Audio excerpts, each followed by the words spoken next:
Gelişmek, hayal gücünü büyütmek ve sınırları zorlamak. Bunların hepsi bizde var. Coşmayalım mı? En güzelini yapmayalım mı? Model yok, örnek yok. Nasıl türetebiliriz? Nasıl geliştirebiliriz? Şöyle bir düşünüyorum. Acaba tek omuzlu, göğüs ortası açık, bizlere çok zor gelecek olan el tekniklerinin çok fazla böyle hafif olduğu ancak görselde çok zor gibi görünen belli başlı modeller. Bunların hepsi sınırlarımızın içerisinde ancak biraz sınırlara yakın bölgede. Biz bunu aşalım. Yani hayallerimiz kadar büyüğüz kelimesini tam olarak burada yaşayalım. Sınırları zorlamak için şu anda karşımda bir manken var ve hayal gücümü canlı tutmaya çalışıyorum. Şöyle ten tülü olmayan, özgür, bağımsız, birbirinden bağımsız giyilebilen bir parça.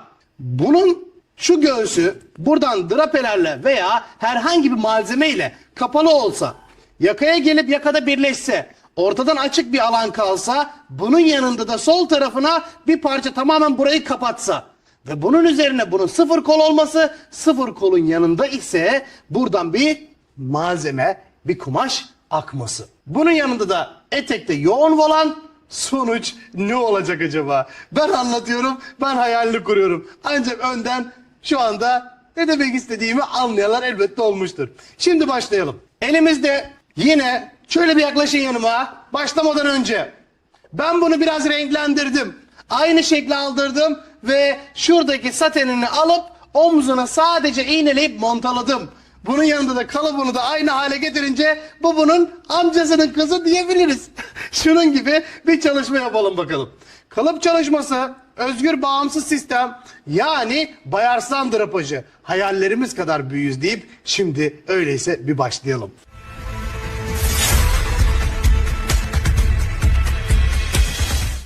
Şu nokta, hemen ilk yapmak istediğim işlem bunun buradan başlaması. Ve tamamen hızlı, pratik, seri sistemde bunu çıkartmamız. Bakalım neler yapabileceğiz neler.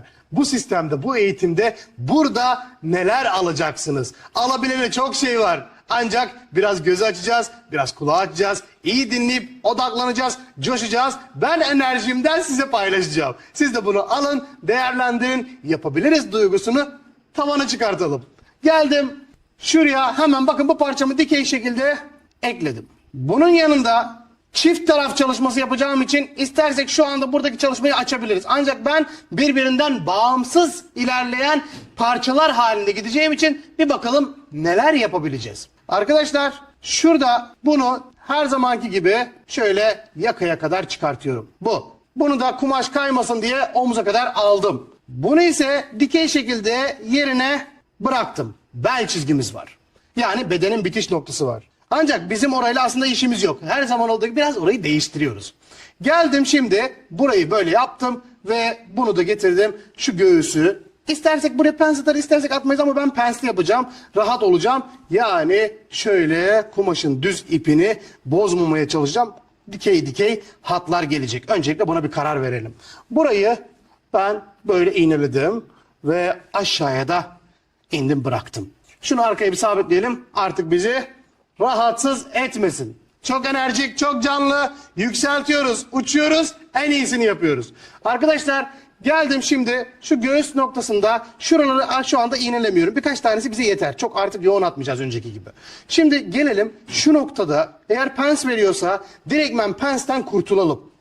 Bakın hızlı pensten kurtuluyorum. Durmak yok. Çok da kastırmayın. Rahat otursun. Rahat. Burada ise aynı mantıkta şöyle burada da pens veriyorsa göğüs ucunda buradan da pensi alabiliriz ve devam edebiliriz. Şöyle hızlı. Bakın burayı iğneliyorum. Oturuyor. Sadece otursun. Daha fazla bir şey istemiyoruz. Sadece otursun. Böyle burayı da tamamlıyorum. Şimdi ise artık işi biliyoruz. 5. sezondayız, uçuyoruz. Sizler de şu anda sıfırdan başladınız. Şöyle düşünmeyin. Ya burası 5. sezon. Bir anda biz sıfırdan geldik. İlk defa katılıyoruz. Böyle düşünmeyin. Her şey burada sıfırdan başlar. Bayarslan sistemi her şeyde sıfırdan başlatır. Şöyle bakın. Burayı aldım. Burayı da hemen hop gerdim, yerine oturtturdum. Ancak şuraya bir dikkat ediyorum. Bakıyorum her şey yerli yerinde mi?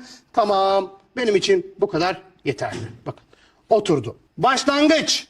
Bu. Başlangıç noktası. Öyleyse ben şu ilk hamlemi burada değerlendirmek istiyorum. Nedir o ilk hamle? Karar. Burayı aldım. Bu şekilde tamamladım. Ne oldu? Burası hemen yerine oturmuş oldu.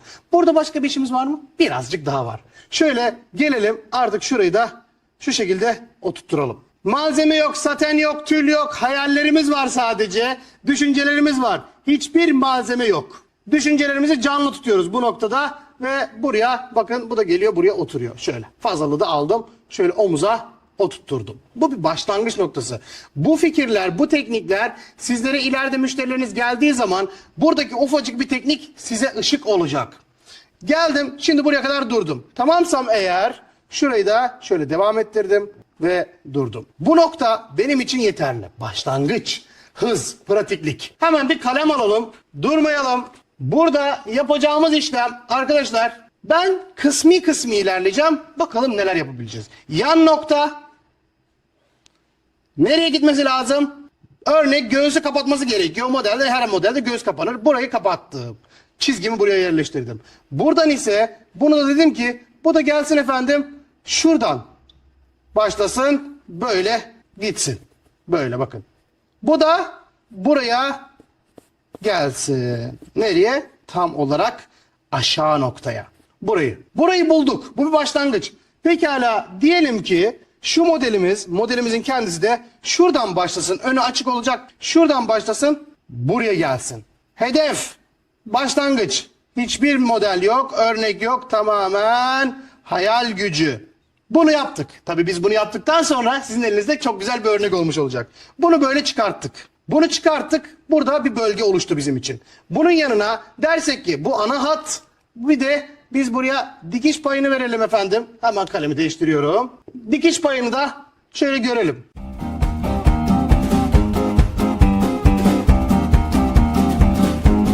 How many times have I been around? Tek parça olarak bunu gördük şu anda. Öyleyse ben şu anda buna dikiş payı verelim mi? Örnek vermeyebiliriz. Bu taraf böyle kalabilir. Burayı da şöyle bir çizgi ortadan örnek kapattık. İstersek buraya da şimdi ikinci bir dikiş payını ilk hatta oluştuktan sonra göz kararı ihtiyaç varsa, ihtiyaç yoksa önemli değil. Bunu burada gördük. Öyleyse ilk parçamız olan şunu buradan artık almamız gerekiyor. Şuraları iğnelerle sabitleştirelim, sağlamlaştıralım. Modelimiz ne olacak onu bir hemen görelim. Şuraları sağlamlaştırıyorum. Sometimes in pain, always a clown. If I send my wings on an angry flame. Tamam. Benim için yeterli. Burayı şu anda hemen buradan alıp kurtulalım. Bir sonraki seviyeye bakalım bize neler verecek. Şurayı hemen sevgili arkadaşlar bakın şöyle burayı da sağlamlaştırıyorum. Özgür bağımsız çalışma. Bu arkadaşlar elimizde örnek bir model olsaydı rahat olurduk. Yani modele bakarak direktmen çıkartırdık. Ancak ben size daha önemli bir şey veriyorum. Hayal kurup canlandırabilmek. Yani hayallerimiz kadar büyüğüz sözünü en ağır şekilde, en güzel şekilde çıkartabilmek. Buraya sabitlemelerimi yapıyorum. Hemen keselim. Bundan bir kurtulalım. It's a scene that repeats, I learn a lesson again. I've been ready from birth, ready to fly high. Always had the feeling. İlk basamak. Bu şekilde buraya kadar geldiyseniz işin ilk başlangıç noktasını tamamlamış oldunuz. Bu nokta size eğitimden daha fazlası. Şu anda yaptığımız bir eğitimden daha fazlası. Nedir o? Hayalleri canlı tutabilmek veya hayal ettiğimizi hayata geçirebilmek. Geliyorum şimdi ben de şöyle şu iğneleri bu çizgilere göre yürütmek istiyorum. Böyle bu şekilde buralar bir sağlam dursunlar.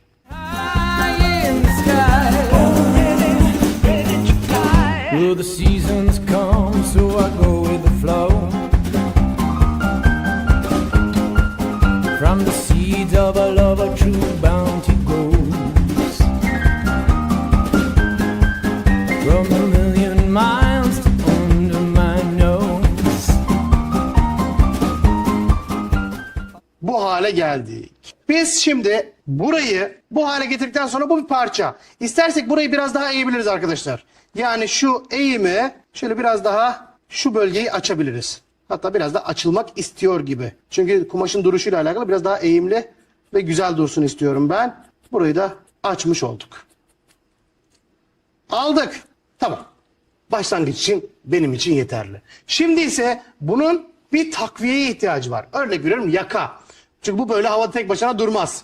Biz de araya hiçbir şey yerleştirmeyeceğimiz için tutacak bir şey. Yakayla destek, kemerle destek, birbirine bağlantıyla destek olarak bu şekilde yürüyeceğiz. Öyleyse arkadaşlar bu bizim gördüğümüz ilk nokta. Şu çizgiyi de hemen tamamlamak istiyorum. Penslerin olduğu yer. Şurası. Follow my heart now wherever it goes. I've been ready from birth, ready to fly high. Always had the feeling I was high.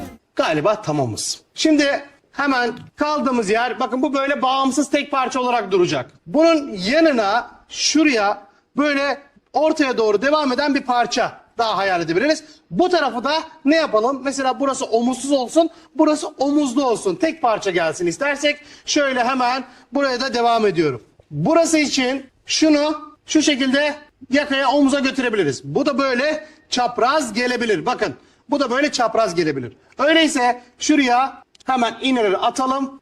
Sabitleyelim. Sabitledik. Böyle bu da şu noktada birleşebilir. Mantıken bu noktada şu anda birleşebilir. Öyleyse bunu da şuraya sabitleyelim. Aynı işlem, aynı yapı mantığı. Bakın bu defa çapraz aldığımız için kumaşı bunun burada pens verme ihtimali kalmadı. Bu da buraya yan tarafa gelecek. Bakın çapraz koyduğumuz için kumaşı pens yukarıda yok. Şimdi ise şunun alt kısmını şöyle tamamlayalım. Sky. Caught in the warmth of a passing eye. I come alive now and I never say die. Bu seviyeleri koruyalım. Yani bir adım attığımız zaman o adımdan sonrasını hesap edebiliriz. Veya o adımın kalitesini bozmayalım. Yani bir şey düzgün çıktı, artık onu gerçekten hakkıyla bir tefekkür edip yapalım. Şimdi bunu buraya kadar aldık. Burada ne çıktı? Hemen bir pens çıktı. Pensi de hemen alıyorum. Şu şekilde aşağıya kadar bir inelim. Never say die.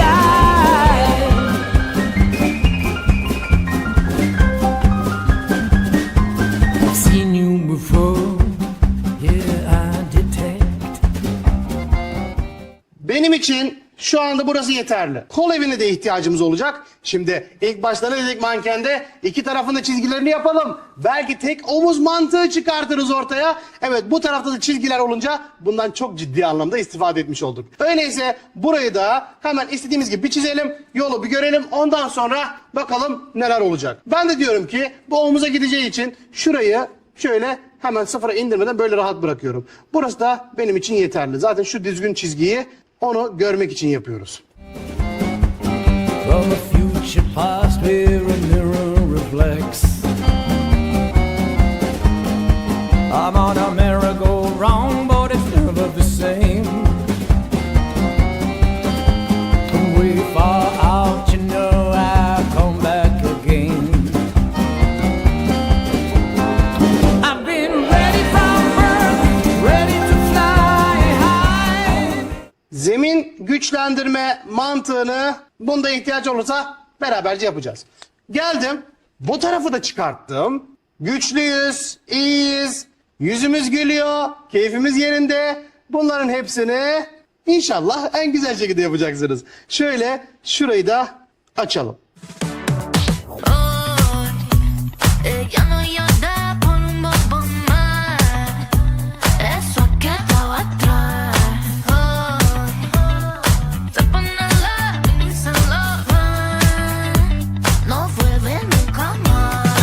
Ese carro que la cago, ya la perdió, le valió. Ella no va a regresar. Yo que la tire día y noche, ahora ella se... Hayallerimizi canlı tutuyoruz. Yani ne yapacağımızın hayalini kurduk. Şimdi ise sevgili arkadaşlar şurayı alabiliriz. Bunları artık alabiliriz. Ben de hatta şurayı almak istiyorum. Alalım bunu. Bunlardan bir kurtulalım. Temiz sonucu, yani işin aslında nereye gideceğinin mantığını bir öğrenelim. Çözdük. Şunları sabitledim. Tamam diyorum. Burası benim için yeterli. Pekala, bu gelişin bir de sırtı. Bu omuzdan devam eden, şöyle sırtta bir tarafı boş kalan bir parça bu. İstersek oraya zeminini aynen tesettürde yaptığımız gibi bir zemin üzerine bu çalışma olabilir. Bakın öyle bir zemin üzerine bu çalışma. Bunu kapatıp açmak size kalmış. Öyleyse ben şu sırtta da hemen şu çalışmayı devam ettiriyorum. Bunu da aynı şekilde omuzdan başlasın, buraya gelsin. Mantıken. Omuzdan başlasın, buraya gelsin. Veya bu omuzun sırtını da veya sırtı komple kapatsın. Kapatsın. Sorun yok. En güzel şekilde. Ben de diyorum ki tamam, bu da eğer sırtı komple kapatacaksa şunu biraz yükseğe takıyorum ki omuz yatışı var. Yükseğe takmalıyız ki omuz yatışı olsun diye. Elimi iyi takip edin. Beni iyi takip edin. Şöyle bunu da ortaya getirdim. Gerdim biraz. Bunu da buraya sabitledim. Şu noktalarda arkadaşlar sabitlemeyi biraz daha fazla yapabilirsiniz. Benim yaptığım gibi. Şimdi ise gelelim şunu şurada bir görelim. Böyle getirdim. Bunu buraya sabitledim. Böyle de öne doğru da gitti. Zaten yeri zaten kendisi diyor ki evet ben hazırım diyor. Ya, buradaki önemli olan temel mankeninizin düzgün olması. Arkadaşlar manken de bayasis.com'da var. Bayasis.com'dan mankenlerinizi rahat rahat alabilirsiniz. Oradaki mankenler çok sağlıklı ve benim şu anda çalıştığım mankenlerle aynı. Şöyle geldim. Burayı da aldım. Şu kısımda pens verecek. Versin, sorun değil. Pensi verecekse ben o zaman düz gelecek olan yerleri bir çıkartayım. Pensin üst tarafı. Yani kırılma noktaları. Sorun değil. Buraya ne yaptım? Bunu da buraya getirdim. Nereye? Kol evine. Şuraya bunu da sabitledim. Bu şekilde. Bunun yanında hemen şundan kurtulabilirsiniz arkadaşlar. Ahora ella sale sola a bailar. Porque la baby. Omuza düşecek yeri de şöyle fazladan kestim. Omuzu fazla bıraktım. Şöyle burayı da bir görelim. Şurayı yaka bölümünü şurayı çok fazla açmadan sadece kumaş rahatlayıp yatsın diye burayı da üçgen şekilde aldım. Bunu da buraya getirdim. Şu omuzla beraber birleştirdim. Hatta ve hatta şunu şöyle bir çıkartalım. Şuradan şunu bir görelim. Birleştirelim yani. Güçlü dursun. Bunun ikisini birleştiriyorum. Omuz başında çizgimizin olduğu yerde burayı tamamlıyorum. Şurası rahatlamak istiyor hala. Şurası hala bir rahatlama istiyor. Gelmiyor çünkü vermiyor. Tamam. Daha iyi oldu. Şunu tekrardan yerine sabitledim. Burası ise omuz bölgemiz. Şu omuz bölgesini de iyice gererek birbirine şu şekilde montalıyorum. Hadi tempo, enerji yüksek. Bu bağımsız modeller hayallerimizi geliştirecek, sizi geliştirecek. Her şeyi yapabilirmişiz yahu. Bunu düşündürecek. Bu da şu anda sizin ellerinizde. Şöyle omuzu geldim. Omuzda da şöyle bir payla burayı bitirdim. Tamam. Benim için yeterli. Şimdi gelelim şu sırt kısmına, şu omuz dengesini bir yapalım bakalım. Şöyle. Ahora ella sale sola a bailar. Porque la baby hoy se pone fancy. Ya la crema no va a derramar. Baby, se le tira, no le va a contestar. De todo está, yo no tengo más. Şurada biraz sanki aşağıya git diyor ya. Biraz aşağıya in hocam. Biraz daha in. Bir şey olmaz. Tamam. Tamam.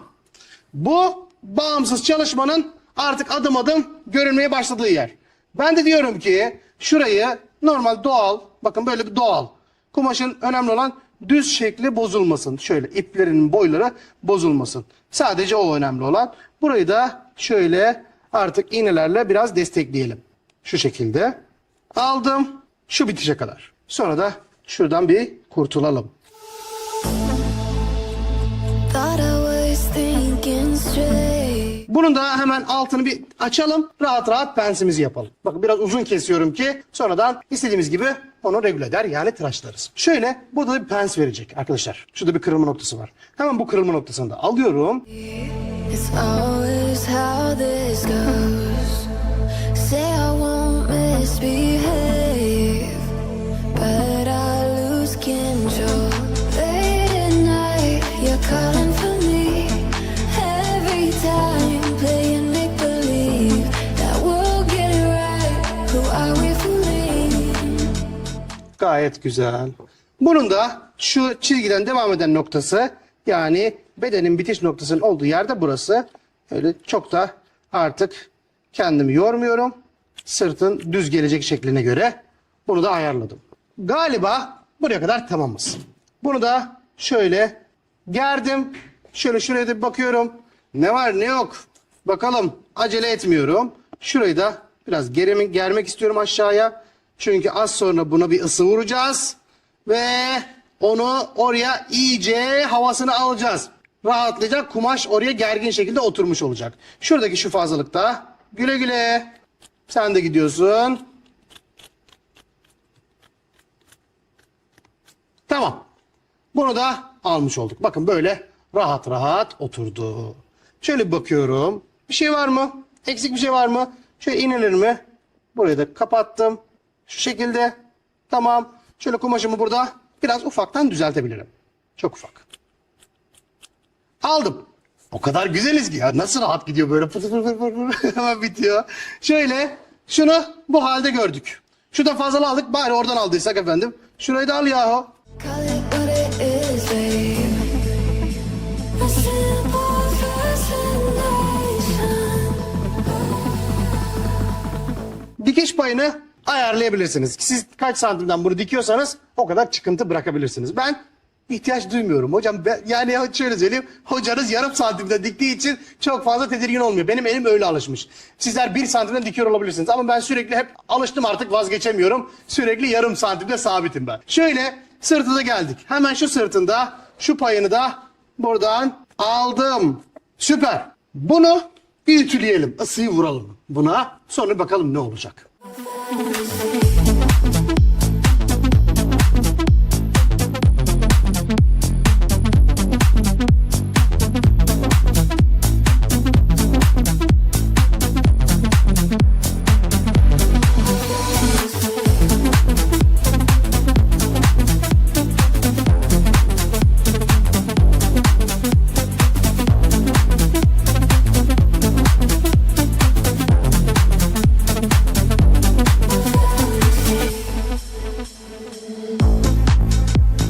Coming right back to you.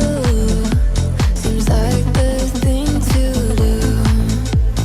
When I run from the truth, it's you I'm listening to. Late at night, you're calling for me. Every time, playing make-believe that we'll get it right. Who are we fooling? Bence iyice oturdu bu. Şimdi hocam bu tarafı ne olacak? Nasıl tutacak bu? Ben de bilmiyorum. Hayal gücü. Hayalimi canlandırdım. Hayalimde belki bu tarafı canlandırmamış olabilirim. Ne dedik? Hayallerimiz kadar büyüyüz. Ben burayı yapmayı unuttum diyebiliriz. Şimdi hayalimde unuttum. Şimdi iş gerçeğe bindi. Gerçekten ne olacak bilmiyorum. Şu anda ben buraya kadar geldim. Pekala, bu da burada kalsın. Sürpriz. Ben buraya kadar tamamladım. Şimdi ise arkadaşlar şöyle yaklaşın yanıma. Elimde standart anlamı olmayan, şekli şemali olmayan bir kumaş parçası. Bunu şöyle hafiften oval. Sonra biraz daha devamı geniş. Kalınlık. Santim bile yok. Hayal gücü. Gelelim şunu şuraya oturtalım. Bakın. Şunu şöyle oturtalım. Arkadaşlar tahminler. Tahminleri alalım. Nasıl bir şey çıkacak acaba? Sonuç çok heyecan verici.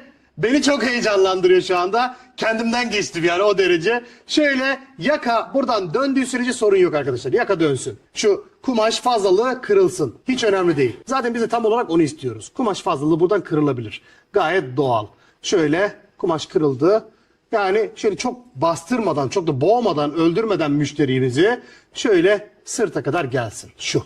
Tamam. Ben diyorum ki bu uygundur. Boğmadan, öldürmeden şuraya şunu katlayıp bırakıyorum. Şimdi geldim, yakayı böyle yerleştirdim.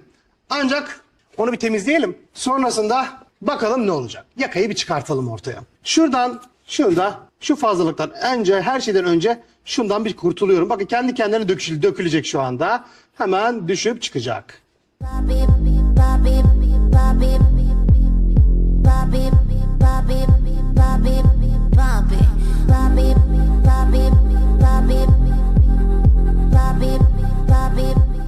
Bunu da şöyle şu şekilde benim için yeterli. Bakın böyle yaka burada durdu. Burada üst taraftan şöyle bir yaklaşın yanıma. Üst tarafı da nasıl, ne kadar genişlikte istiyoruz? Biraz ben kalın yapacağım bunu. Öteki yaka mesela inceydi. Bunu biraz yüksek yapmak istiyorum. Şöyle. Desacatarme con la bip, la bip, la bip, la bip, la bip, la bip, la bip, la bip, la bip, la bip, la bip, la bip, la bip. Desacatarme con. Ain't nobody, ain't nobody for you. Ain't nobody, ain't nobody, ain't nobody, ain't nobody for you. Ain't nobody, ain't nobody. Size şu anda verdiğimi asla tahmin edemezsiniz. 5. sezonda size verdiğimi, yani en son kursun sonunda size ne verdiğimi anlayacaksınız. Size özgürlük, yapabilirlik, hayal et, canlandır, örnek modele bak, sağ kol, sol kol, farklı model, farklı etek. 5. sezonda size tam olarak sınırsız olarak temeli nasıl kuracağınızı, yani örnek model olmasa dahi nasıl türeteceksiniz, hangi örnekle kapatacaksınız, tam olarak 5. sezonda size bunu veriyorum. Şöyle devam ediyorum. Burayı arkadaşlar bakın, burası açıldı şimdi. Tamam, yakayı bakın açtık. Yaka hemen o katlanan yer yerine oturdu. Benim için şu anda uygundur. Şöyle de şurayı bir düz çıkartmak istiyorum. Biraz aşağıya inmiş burası. Şurayı bir düzleyeceğim. Desacatarme con la bip, la bip, la bip, la bip, la bip, la bip, la bip, la bip, la bip, la bip, la bip, la bip, la bip. Desacatarme con. Ain't nobody, ain't nobody for you. Ain't nobody, ain't nobody, ain't nobody, ain't nobody for you. Ain't nobody, ain't nobody, ain't nobody. Tamam, yakayı da aldık. Buraya kadar geldik. Arkadaşlar şimdi bakın, bu tarafa hiç karışmadım. Burası için bir şey demiyorum. Buraya ekstra ne yapacaksın hocam? Sözüm yok. Buraya sözüm yok. Ancak bir bakalım nasıl bir alternatif olacak. Şimdi geldik, bunu böyle ayarladık. Pekala, bunun üzerine ne yapabiliriz? Mantıken. Hatırlarsınız, üçgen bir parça. O bir modelde globa nasıl çalışırsak aynısı. Şurada şöyle kalıp kumaşlarımıza bir daha bakıyoruz. Bakın, elimde bu var. Ben modelimi önden görmek istiyorum. Yani nasıl duracak? Baştan görmek istiyorum. Heyecanlıyım. Yapmak istiyorum yani onu. Öyleyse ben şimdi bizim ihtiyacımız olan şey, belli başlı noktalar vardır arkadaşlar. O büzgü olayına bir karar veririz. İlk başta biz ne yaptık? Modelin üçgen tarafını aldık, orada kullandık. Mantıken, ilk mantık. Şimdi ise daha iyi bir büzgü alabilmek için, daha yoğun bir büzgü alabilmek için, bu tüm kumaşlar için geçerli. Biz şöyle bir şey yaparız. Teknik, ustalık. Şimdi biz bunu geliştirelim. Buranın uzunluğu ne kadarsa arkadaşlar, şu bedenin uzunluğu ne kadarsa, şurayı gördüm. Kaç? 38 santim geldi. Biz buna 40 diyelim. 40 santim. 40 santim gelelim şuradan, 40 burası. Değil mi? Bir 40 daha alıyorum. Yani 80. Bakın. 80 santim toplamda. 40 da burası. Hemen şunu şuradan kesiyorum. Bakın. Nasıl güzeliz ama. Heyecanlıyız. Hadi modlarımız yüksek. En iyisini beraber yapacağız. Şimdi gelelim arkadaşlar. Burası 40'ın ortası. Tamam, anlaştık. Bu da bunun boyu. Şimdi bize şunu şöyle kesersek, hatta şöyle yapalım. Şöyle katlayalım iyice bunu. Şunu şöyle kestiğimiz zaman bize bir daire verir. Yani yarım daire. Bunu alırız. Şu tam ortadan, tam orta noktasından bunu istediğimiz yere yerleştiririz. Buraya yakayı kaldırırız. Teknikler, güzellikler. Şöyle biraz da yukarıya yerleştirebilirsiniz. Hatta bunu oval kesersek sanki daha iyi bir verim alacağız gibime geliyor. Ufacık şuradan bir yuvarlak kesmek istiyorum. Şöyle yaklaşın yanıma. Şuradan bir yuvarlak. Evet. Ufak. Gelelim. Şimdi bunu buraya oturtturalım. Olur mu olmaz mı? Bayarslan teknikleri çözülür mü çözülmez mi? En kolayından anlatılabilir mi anlatılamaz mı? Geldim, bu yakayı buraya oturtturdum. Sonra getirdim. Şu ovalliği de buraya oturtturdum arkadaşlar. Bakın. Bunu da buraya oturtturdum. Şu ortayı da burada birkaç tane pile yapın. Sallayın veya öyle bırakın. Fark etmez. Şunu da şuraya getirin. Bunu burada sabitleyin. Fark etmiyor. Şöyle, hatta şöyle bakıyorum. Ortasını buldum, sabitledim. Nasıl gelirse. Yani burada bir özellik yok. Şunu da şurada bir daha sabitliyorum. Yani burası sağlam olacak tabii ki. Şöyle, şunu da şuraya sabitledim. Bunu da buraya sabitledim. Şimdi ise aldığımız şu kocaman parça dönüyor, gelip buna oturuyor. Bakın, izleyin, güzelliklere bakın. Bu bir örnek çalışma. Şu örnek çalışmanın sonucu ne olacak acaba? Ya çok güzel. Gerçekten çok güzel. Şimdi ben o kadar mutlu oluyorum ki bunlar hep benim öyle insanların merak ettiği teknikler. Bunlar acaba nasıl yapılıyor? Bunlar acaba nasıl güzel duruyor? Bunlar hep benim keşiflerim arkadaşlar. Bu kumaşlarla oynaya yani orada savaşa artık bunlar hep keşfedildi. Şöyle bakın, o tarafı getirdim, buraya yerleştirdim. Kenarı. Bunun kenarını da getirdim, buraya yerleştirdim. Şimdi siz değerli arkadaşlarıma bir soru. Daha yoğun yapmak isteseydim ne yapardım? Yarım daire yerine tam daireyi ortadan açardım. Bir kenardan getir onu buraya yerleştirdim. Bunun 2 katı bir oturum olurdu. Olmaz mı? Bence olurdu. Öyleyse getiririz, bunu da buraya yerleştiririz. Aldık. Ortada kalan şu kocaman parça. Gelir istediğimiz gibi şuraya bakın. Kendi kendine gelecek. Kendi kendine oturur. Ya kendi zaten diyor ki bak beni buraya yerleştir. Bak buradayım, burada. Şunu şuraya alır, sabitleriz. Her birine tane tane böyle yürütebiliriz. Minik minik pileler daha hoş olacaktır, bilginiz olsun. Bu buraya sabitlenir. Bu da böyle gelir. Arkadaşlar bakın çok ciddi bir pay var. Hızlı sıkı oturtturun. Böyle yan yana dip dibe istediğiniz sonucu en güzel şekilde alın. Neler var neler. Neler var neler. Daha buraya ki. Daha önceden bahsetmiştim, demiştim arkadaşlar. Arkadaşlar siz benimle 6 ay otursanız akşam gece gündüz sadece %10 alabilirsiniz diye düşünüyorum. Şöyle, ancak bu %10 olayı çok ciddi bir temeldir. %10'u aldıktan sonra zaten kimse sizi tutamaz. Öyleyse bunu da buraya yerleştirdim. Böyle bakın alıyorum. Bu sık. Bu da buraya gelir. Bakın arkadaşlar şöyle yakadan bunu aldım. Şöyle şunu da getiririz. Şöyle dibine. Artık burayı yerleştirirsiniz istediğiniz gibi. Zaten bunu kumaşa döktüğümüz zaman biz acaba sonuç ne olacak? Heyecanla bekliyorum. Şöyle kenarda durur. Ne kadar? Oo maşallah. Bayağı var. Biraz yoğun gidelim. Hatta açıyorum tekrardan.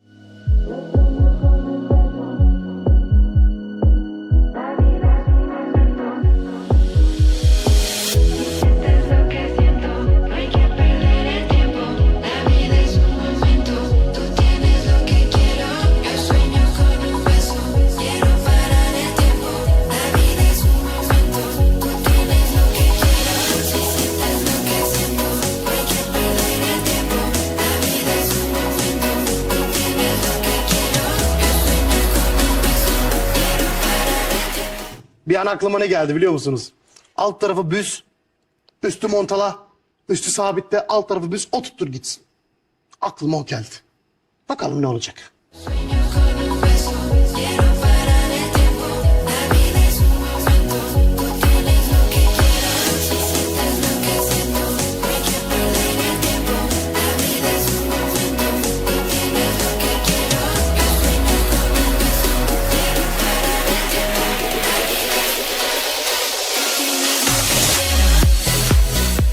Son ve tamam. Anlaştık. Bu. İyi canlandırdık, gördük. Ne olacak tahminlerimiz yürüdü. Pekala. Şöyle yukarı doğru pileleri istediğimiz hale getirip ısıyı vurup düzeltebiliriz. Yani şu şekilde bahsediyorum. Aşağı doğru gerilir hepsi ve yerine oturur. Bunlar derken artık burası hayırlı olsun. Sizindir. Böyle. Tabii buna iyi bir zemin hazırlanmazsa bunların böyle durması mümkün değildir. Böyle tamam havada durdu. Nasıl sabitlenecek efendim? Nasıl giyilecek? Öyle kolay değil. Gelelim şöyle bir yerine yerleştirelim. Madem hayal ettik yola çıktık bir bedeli olacak. Burayı böyle tamamladım. Şöyle sabitledim. Bu bir kalıp. mantığı. Ne lazım, ne lazım değil. Onu görmüş olacağız. Tamamladık burayı. Buraya ise farklı bir çalışma veya aynı mantıkla bir çalışma yapılamaz mı? Yapılır. Sanırım yapılır yani. Şöyle bir gelelim. Ama önce şurayı bir görmek istiyorum. Ben burayı bir bitireceğim. Ütüyü vuracağım. Burayı canlı olarak görmek istiyorum. Oh baby, what you want tonight? Go crazy, come on, let's start a fire. Oh baby, you know, you know, you know, you know. Oh baby. Galiba yeterli şimdilik. Şimdi biz bunu burada gördük. Şu parçaya arkadaşlar bir de burada sırtı var bunun. Aynı işlemi iki tarafta yapabiliriz. Çok kaba ürünler olmasına gerek yok. Bazen bir düz kumaş olarak da bırakabiliriz. Önemli değil. Ancak ben burada elbette onu yapmayacağım. Şöyle bir gelelim. Hemen şundan da çok yoğun olmayacak şekilde bir tarafın pilelerini de bu defa daha yumuşak indirelim. Yani diyorum ki şunu şu omuza yerleştirelim, fazlalığı çıkartalım. Bakın şöyle üçgeni nereye getiriyorum? Şöyle tam buraya oturacak şekilde. Şöyle getirdim, burada durdum. Omuz başı. Bunu da şöyle buraya sabitledim. Burayı bıraktım. Şimdi burada da aynı işlem ne olacak? Bu da bunu takip etmesi gerekiyorsa efendim böyle bu çalışmaya bakalım ne olacak? Şu kalıbı yandaki modele çeviren Bay Arslan acaba bu kalıpta nasıl bir şey çevirecek? Görelim. Ustalık, uzmanlık sıfırdan başlayıp sonuna kadar gidebilmek. Yani yolda tökezlemeden sonunu getirebilmek. Öyleyse ben de geliyorum şimdi. Şunu da bakın. Şu da omuz başı. Şu tarafın. Şöyle şunu şuraya getirelim artık. Oturturalım yani. Şöyle kol evini takip edebilir. Veya şöyle de yapabilirsiniz arkadaşlar. Sonra buradan keserseniz onu fark etmez. Ben de bunu şöyle düz indirmek istiyorum. Şöyle yanda düz gelen bir hat. Çalışma. Klasik. Bu da buraya bir sabitlensin bakalım. Acaba neler olacak? Bunu bu şekilde getirdik. Bakın buraya bu defa dedim ki tamam vazgeçtim. Burayı kırmıyorum. Böyle kol evine doğru getirmiyorum. Öyleyse şimdi ben burada şu şekilde burada artan parçam var kocaman. Bu parçayla şurada pileler yapmak istiyorum. Örnek bir çalışma. Üst tarafta pile yok. Bakın üst tarafta pile yok. Üst taraf rahat. Hemen şöyle geliyorum. Bunu buraya yerleştiriyorum bakın. Şurada kalan boşluk var ya. Belki oraya şerit dantel koyarız. Pırıl pırıl. Şu hatta. Belki ortalığı karıştırır bu model. Her zaman olduğu gibi. Şöyle bunu da buraya getiriyorum bakın. Pilelerimi biraz daha buna göre iri tutabilirim. Fark etmez bu bana kalmış size kalmış. Şöyle bakın üst tarafta bir şey yok. Doğal. Bu alt taraflarla oynuyorum şimdi. Şöyle doğal gelmesini istiyorum. Sanki kumaş kendine almışız oraya yerleştirip bırakmışız ya. Bu kadar. O havamız olacak. Şunu da şurada getirip bırakıyorum. Bakın. Zaten kendi diyor. Kendi konuşuyor. Ben bir şey demiyorum. Kendisi diyor. Gönder diyor. Hadi gönder gitsin. Şurayı aldım. Evet. Burayı da tamamlıyorum. Ne kaldı? Az bir şey kaldı. Rahatsızlık mı oldu kumaşımızda? Sanki şurada da küçük kırılmalar işimizi görecektir. Başlangıç. İstersek böyle düz de indirdik arkadaşlar. Fark etmez. Ama ben bunun böyle komple bu tarafa doğru akmasını istiyorum. Burası böyle kalsın. Şimdi burada bir parçamız var. Bunu da bakalım iki pile de burayı da bitirelim. Sonra kol evinden onu çıkartalım. Yani diyorum ki efendim bu da buraya oturabilir. Şu mantık şöyle oturabilir. Kolay, rahat. Güzel sistem bu. Beğendim. İyi sistem. Rahat yani tamamen özgür, bağımsız çalışıyor. Şunu da şöyle bakalım. Benim için şimdilik yeterli. Şöyle şunları şu şekilde pileleri kırıyorum ve tamam diyorum. Burayı böyle aldıktan sonra şuralar artık sabitlenecek. Şurayı bir sabitle artık. Şu da oynamasın. Bu da oynamasın. Kol evi açılacak çünkü. Şöyle bunu da buraya getirdim. Ne olmuş oldu? Hemen hazır bir parça. Eğlenceli, mutlu, keyifli, verimli. Şöyle şunları sabitliyorum. Rahat çalışacağız ve durmak yok. Şunları fazlalıklarını aldık mı zaten olay kendi kendini gösteriyor model. Evet aldık. Şimdi hemen şu iğneleri bir bastıralım şöyle. İyice otursunlar yerlerine. Kımıldamayın artık. Siz beni burada bir bekleyin. Şimdi kol evini açınca bir konuşacak. Şöyle şunu aldım. Hold on to me, hold on to me, hold on to me, hold on to me, hold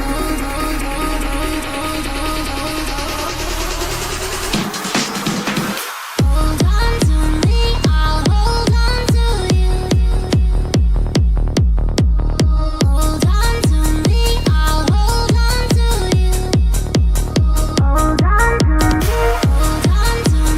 I'll hold on to you. Hold on to me, I'll hold on to you. Hold on to me, hold on to me, I'll hold on to you.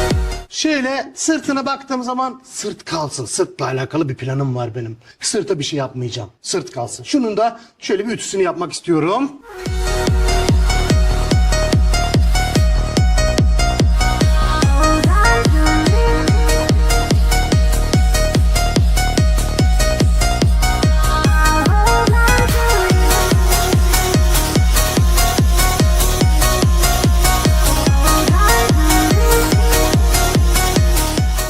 Beğendim. Çok güzel duruyor. Şöyle gelelim bu modele hızlı. O bileklikte nasıl yaptıysak aynı kalıbı hemen buna çıkartacağım. Hızlı bakıyorum kumaş parçalarımız şöyle bakalım yetecektir diye umuyorum. Şöyle bunu da alıyorum. Şunun tam ortası burası. Başla bakalım Bay Arslan. Hadi görelim neler çıkacak. Bu kadar güzel olacak yani. Sonuç olarak ben heyecanlıyım. Aşağıdan yaptım. Şunu çıkartıyorum biraz yukarı pardon.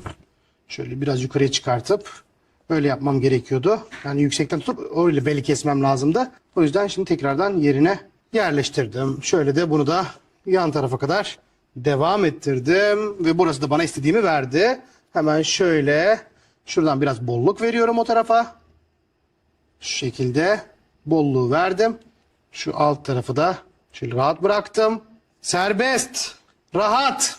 Geldim, kumaşı böyle döndürdüm. Öyleyse efendim şöyle yanda bir çizgimiz var bizim. Kalıp manken çizgimiz. Hemen o manken çizgimize göre şurayı şöyle bir alalım.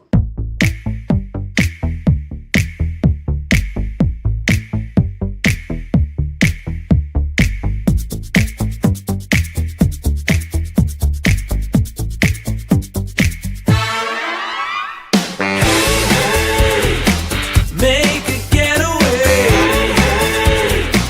every single day. Now it won't be long till the party's on.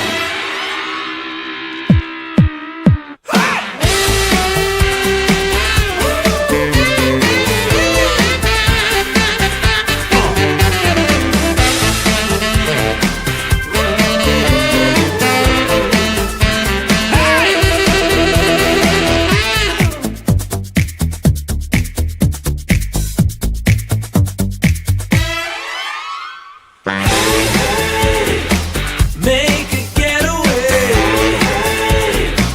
every single day.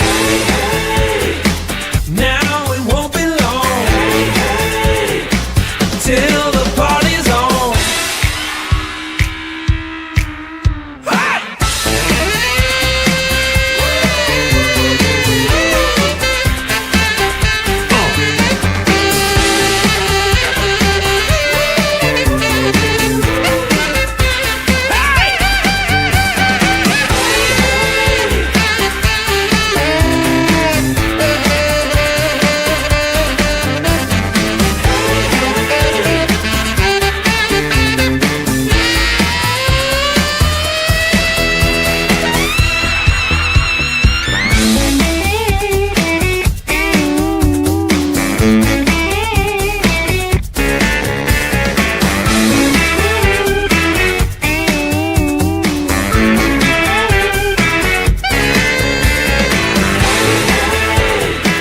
Make a getaway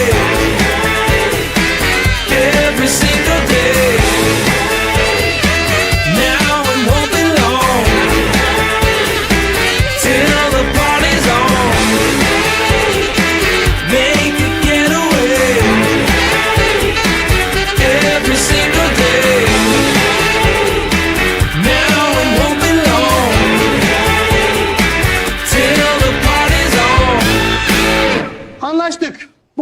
şu anda neredeyse hazır. Hemen gelelim. Bakın şu orta ütüyü yiyince biraz çekti tabii. Bayağı bir çekti. Keşke iğneleseydik ama çekti yani, kurtaramadık onu. Ancak sorun değil. Tamam. Bunu durduralım burada. Ya ne oldu ya şu kısacık zamanda? Nasıl güzel çıktı. Evet. Şimdi geldik, bunu böyle gördük. Çok da güzel alacağız. Allah'ın izniyle alacağız. Bana güvenebilirsiniz. Şimdi bunun üzerine ne yapabiliriz? Şöyle hızlıca, neymiş bu? Etekse vallahi bana sürpriz olur. Etek çıktı. Aa, kamera nereden geldi bu? Arkadaşlar bu yarım daire etek. Yani kloş. Teşekkürler. Vallahi bilmiyordum. Yani üstüme kalmasın. Aa hocam daha önceden hazır. İnanın öyle bir şey değil. Daha önceden hazırlamadım. Bu bana büyük sürpriz oldu. Öyle söyleyeyim yani. Vallahi bel de uygunmuş ha. Benim bakayım. Ha tabii bunu yaptıktan sonra siz etekte keserken onun nasıl olduğunu tamamen çözeceksiniz. Yani yapmayın. Aa hocam hazır buldunuz biz nereden bileceğiz? Öyle değil. 119, 120. 120 santim hem de bayağı bir güzel bir etek. Şunu, ay teşekkür ederim ya. Sürpriz oldu. Vallahi çok sevindim yani. Sen ödersen yalan olur. Sevindim yani. Şöyle şunu. Aa bu hangisinin? Birinci sezonun pile etek kalıbı mı bu? Galiba. Neyse. Teşekkür ederiz. Şöyle bunu buraya yerleştiriyorum. Aldım, ben kesecektim. Sürpriz oldu. Ama yapımda orada tabii ki konuşacağız. Şöyle bunu buraya yığacağım. Bayağı büyükmüş ya. Bayağı büyük. Tabii bu kadar kullanmayız biz. Ama örnek bir çalışma olarak bizim için uygun olacaktır. Şöyle bunları yerleştirelim.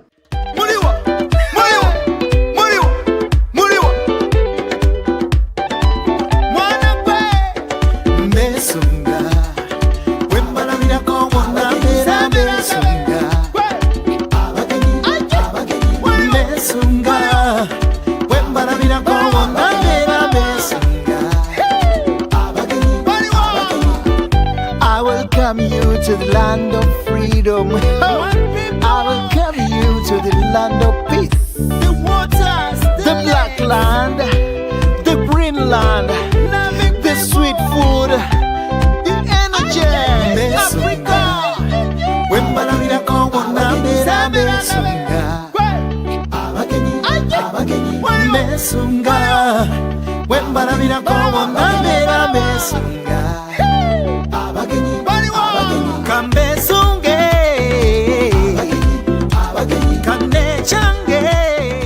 Tamam, bunu da gördük. Bunun yanına ne lazım bize? Biraz daha canlanıyorum. Bir bakıyorum kumaşlarıma, oraya bir bakayım bir daha. Belki şansıma başka bir güzellik çıkar. Buraya da bakıyorum. Ama sanırsam o tekti. Tamam. Şimdi tarlatan kalıbı çıktı. Bu defa tutmadı.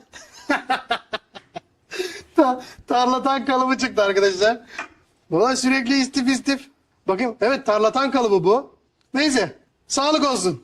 Şurada da fazla şöyle bir kumaşımız var. Şöyle kocaman bir şey. Evet, şimdi biz bunu alıyoruz.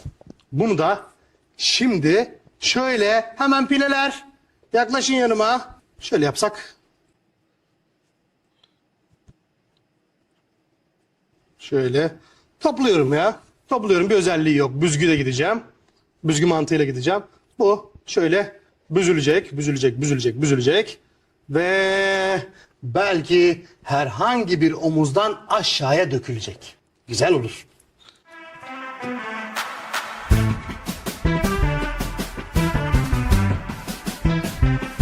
Ya prefiero no saber. Deja lo que quieras o vacíos los cuartos por una taza de café. Caímos en picada sin dejar ni más rastro. Y es que tú querrás volver, porque sé que te es difícil solo pasar el rato, pero esto se siente bien. Mejor el aire libre y ya dejar el pasado. Ahora que esto queda atrás, solo quiero saber qué pasa. Şöyle biraz daha sağlamlaştırıp artık bunu işleme alalım. Bunun sonu herkesi şaşırtır. Şöyle gözümüze kumaş yığını gibi gelen şu parça için iddiam çok fazla. Que quieras o vacíos los cuartos por una taza de café.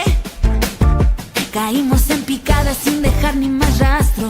Y es que tú querrás volver, porque sé que te es difícil solo pasar el rato, pero esto se siente bien.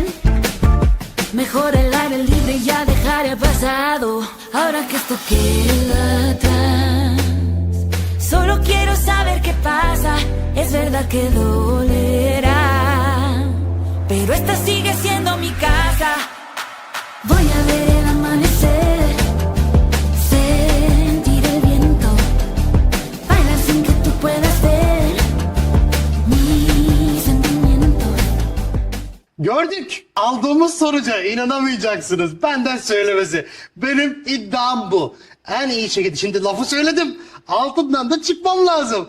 O zaman da daha güzelini yapmamız lazım. Arkadaşlar kalıbımız bu. Bunu gördük. Süper. Bakalım neler olacak. Ya prefiero no saber. Kalıbı gördük. Buranın en kolay yönünü anladık. Evet, bazı şeyleri, bazı teknikleri bu şekilde yarım daire veya üçgenlerle istediğimiz gibi kolayca çıkartabiliyoruz. Pekala, şimdi ne yapacağız? Arkadaşlar, hayal gücümüz ile canlandırdığımız bu modeli şu anda bizler hiçbir türlerle, yani türlerle işimiz olmasın, bunları bir hazırlayalım. Bakın, bunları bir hazırlayalım. Bunları hazırladıktan sonra bakalım neler yapacağız. Yani ben şu anda buradan şu drapeleri bozmak istemiyorum. Sadece zeminine ihtiyacım var. Anladım ki ben normal kumaşı da kullanırsam alttan hemen temizlemelerini yapabilir ve istediğimi çıkartabilirim. Yani ne oldu? Sadece zemin kalıbını alıyorum. Ondan sonrası kendi kendine oluşmuş oluyor. Öyleyse ben şimdi buradaki aynı yapının arkadaşlar şuradan kalıbı alacağız, oraya aktaracağız. Şu parçalar ise genel olarak işte omuzun bu tarafından dökümlü yapabiliriz veya bu tarafından. O zaman bakacağız buna. Şu an buna bir şey demiyorum. Yaka içinde buradan tasarım gelecek. Böyle komple tasarım böyle yakayı dönecek komple şekilde. Bu tek başına kalacak ve değişik bir şey galiba olacak. Öyleyse ben şimdi bunları hemen çıkartıyorum. Ya prefiero no saber. Deja lo que quieras o vacíos los cuartos por una taza de café. Caímos en picada sin dejar ni más rastro. Y es que tú querrás volver, porque sé que te es difícil solo pasar el rato, pero esto se siente bien. Mejor el aire libre y ya dejar el pasado. Ahora que esto queda atrás, solo quiero saber qué pasa. Es verdad que dolerá, pero esta sigue siendo mi casa. Voy a ver el amanecer, sentir el viento, bailar sin que tú puedas ver mis sentimientos. Bakın drapeleri çıkarttım. Dediğim gibi şimdi sizin ile parça parça ilerleyeceğiz. Her bir parçayı hazırlayıp getirip yerine yerleştireceğiz. Burada eğer ki tül kullanacaksak arkadaşlar tedbirli gitmemiz gerekiyor. Yani ten tül kullanacak mısın mantığı. Şimdi biz eğer ten tül kullanırsak etrafını tasarımlarla çevirebiliriz. Bakın. Yani diyorum ki burada hiç yorulmayız. Kalıplarımızı burada hazırlarız. Dikiş varsa, üzerine tasarım geliyorsa dikişi dışarıdan yapabiliriz. Tasarım gelmiyorsa sorun var. Ancak ben tasarım getirmeyi istiyorum çünkü daha kolay, en azından kirleri kamufle edebiliyor ve daha rahat ilerletebiliyor. Öyleyse ben şimdi sadece şöyle yaklaşın yanıma. Şimdi ben bu kalıplarımı, şöyle eteğimi de arkadaşlar buraya tam daire etek gelecek diye düşünebilirsiniz. Şu. Bunu da bir kenara bırakıyorum. Omuz döküntüsü, buna da bir şey demiyorum şimdilik. Bu burada dursun.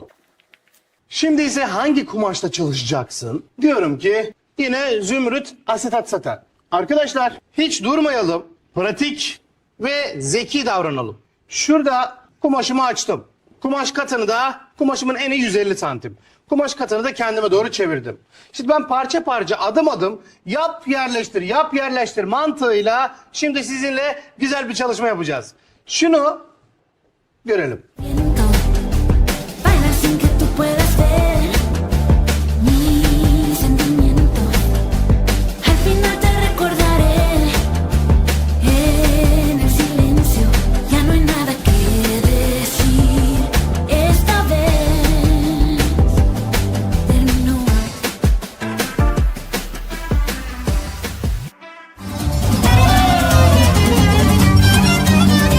Canımı sabahlar